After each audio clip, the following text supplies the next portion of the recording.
So a lot of you guys have probably already seen on Facebook, Instagram, or just the entire internet as a whole that the world is desperately trying to find a new Game of Thrones, the new series that will fill in the empty hole after the thing that was season 8, the huge thing that everyone can be excited about, that everyone can look forward to, that's going to, shine new light at this dark, empty valley that is, well, our desires pretty much when it comes to a good and hyped up series. Now, there have been a lot of series hyped around this thing, and almost all of them were turning out to be kind of dull, flat, or just plain bad. In the end, lesson in the end, you can't force this idea down our throats. The public in general will still choose and figure out which series is good and which series is not. Because in the end, you really should judge a series on its own measures and not just constantly compare it to, well, Game of Thrones. It's kind of stupid, it's kind of dumb. Still, it is what it is right now. We're in this weird time period where everyone is kind of like recovering from the sour apple that was Game of Thrones season 8, and we're kind of very needy. We have to be picky to find this new thing, this new world, this new story. One of those new series actually is the very recently made The Witcher, Netflix-based series, 8 episodes long. A season 2 has already been announced, and well, I saw Henry Cavill was in it. I saw he looked very badass, and I was like, well, okay, I just gotta try this one. So I started watching the first episode of The Witcher. I ended watching almost the entire first season. I repeat, almost the entire first season. And there's a lot to be said about it, and I want to quickly give my thoughts on this, well, on what I saw and what I liked and what I didn't like. First of all, let's start with the positives first. The biggest praise I can give to this series is without a doubt Henry Cavill as Geralt of Rivia. This guy is so incredibly badass, he's so cool looking, he just fits this role perfectly. He knows what he's doing, he knows how to do it, he has this atmosphere, he has this gritty, dark, mysterious look on his face.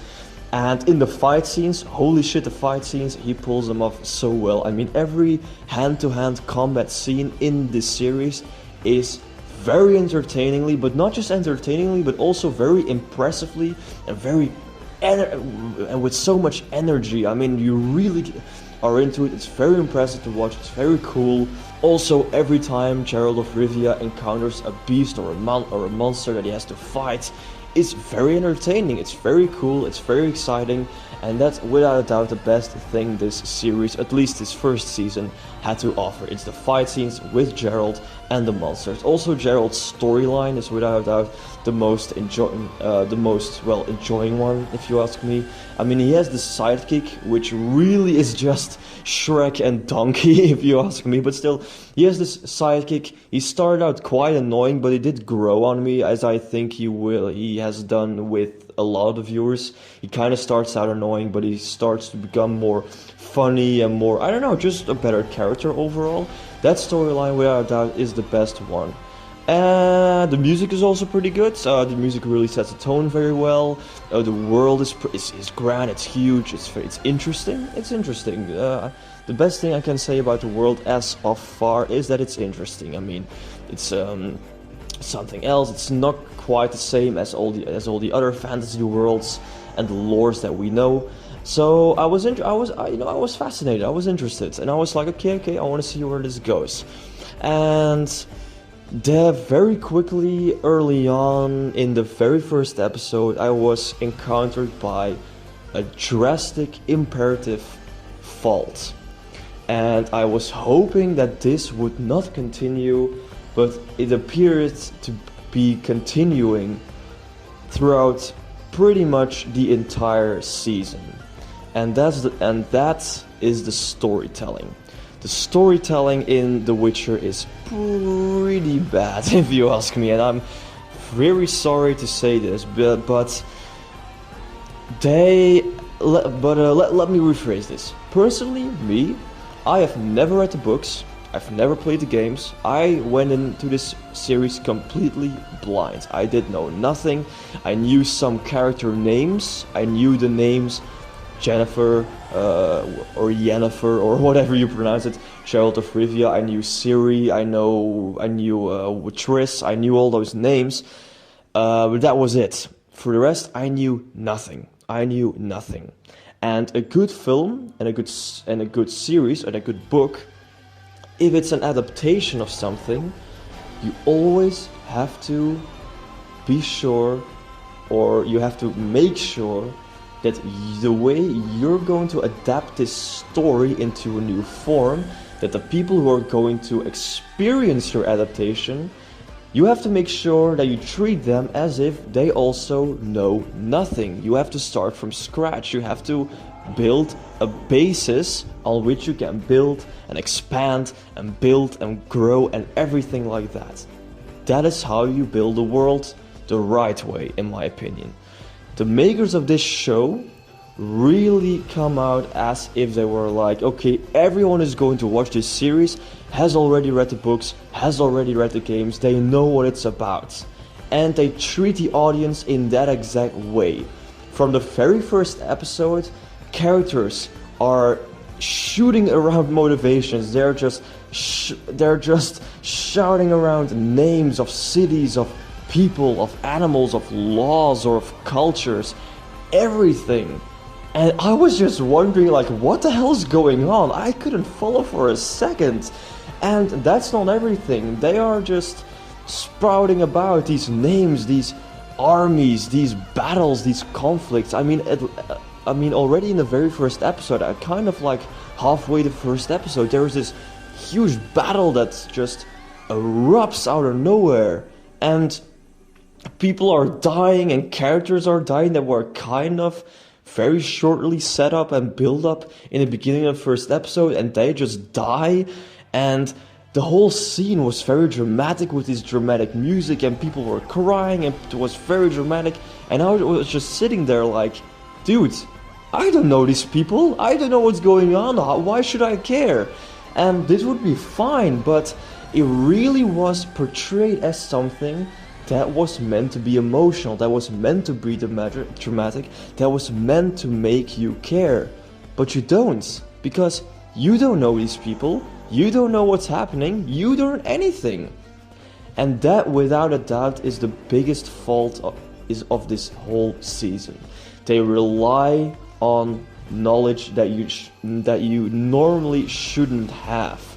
They rely that you already know the names of the characters, the names of the cities, the names of the armies, everything. And that was a very big negative in my opinion, because the storytelling just shifts constantly. And I understand the first season is an adaptation of the very first book, and the very first book wasn't really one story to begin with, it was more like a collection of short stories. At least this is what I have heard on the internet. So I understand, because every episode in the first season really feels like a separate short story, and that's perfectly fine, that's perfectly fine. That actually is a great way to flesh out the characters more, to introduce more characters, to flesh them out, to introduce more of the world, to, you know, just kind of strengthen these bonds, have these characters go on several different adventures. It's a very good idea, I think, just to set up all these characters, all these conflicts, all these relations. Great idea. But still, yet again, that wouldn't be a very big problem if the character motivations would be comprehensible, because that's another thing about the storytelling, character motivations.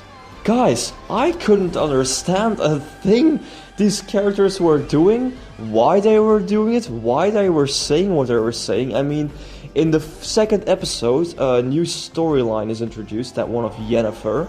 I knew the name, I did not know her character, I didn't know the origins of her character, because it starts off with the origins of her character, and I found her character to be so ridiculously difficult. And there's a difference between complex and just freaking incomprehensible, because her character says things and does things that I just couldn't figure out why she was doing that.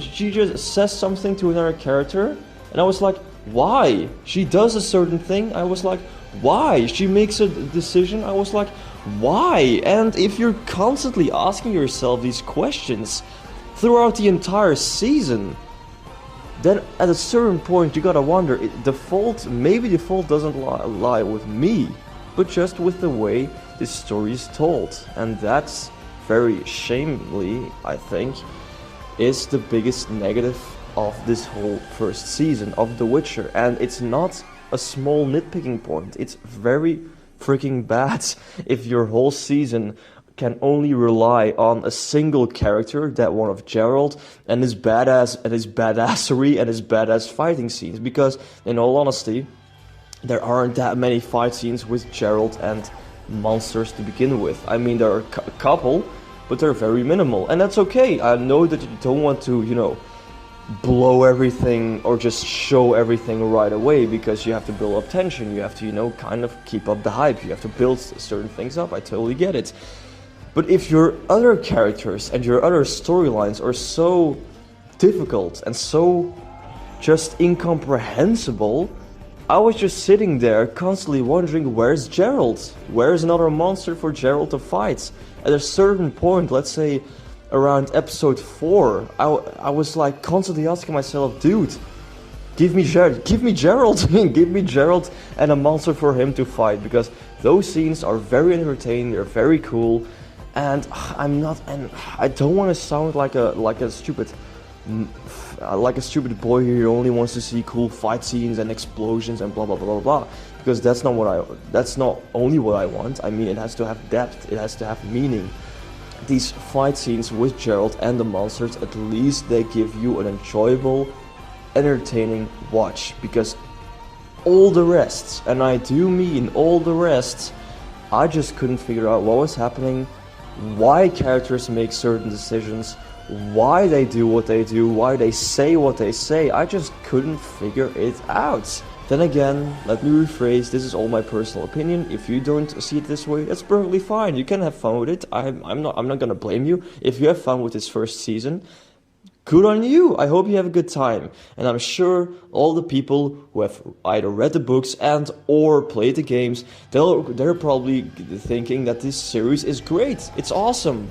But that's because they already have the baggage that they need to have. They already know what they need to know. And the series just skips all of this world building. They skip all of the introduction. They skip all of this very carefully, piece by piece build up, to the point that we all understand where these conflicts come from, that we understand these characters, that we know why these characters are acting in a certain way, or that we know why these characters are making certain decisions.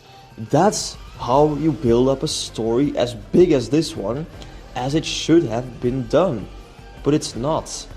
And from episode 4, I really found myself struggling to keep on watching, and I eventually came at around episode 6, I believe, and I really don't have the energy or just the drive in me to keep on watching, and that's a very sad thing. And I hate to be the one to make this comparison, because I can't stand the comparison that I'm about to make, but if you're going to compare it with Game of Thrones at this point, however, is vastly superior in almost every single way when it comes to the first season, when it comes to world building, when it comes to the introduction of the characters and the story and the conflicts.